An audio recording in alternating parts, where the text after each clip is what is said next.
there is a legal dimension to this, there's also a public health dimension, but there's also a purely practical dimension to it. Because the reality is, once we open up travel with the United Kingdom, there are planes which used to service Shannon Airport, transatlantic planes, that are now flying from Manchester to North America.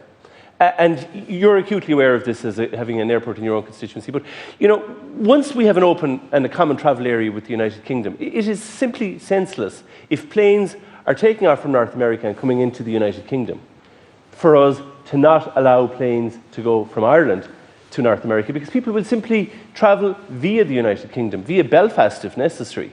And all we're doing is strangling our economy to no public health benefit if people are travelling anyway, which they are going to do sooner rather than later. So I would urge you to just keep the practicalities in mind as well as because sometimes some of the public health advice seems to be completely devoid of practical effect.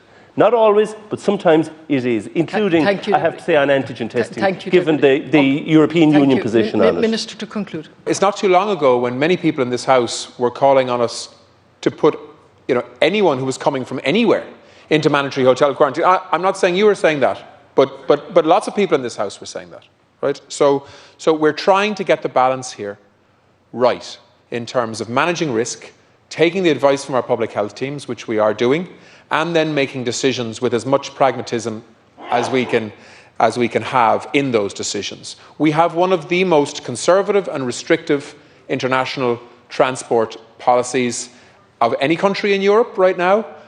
I would defend that, and I think if you look at the impact of that in terms of non-importation of variants of concern in recent months, I think that policy is working.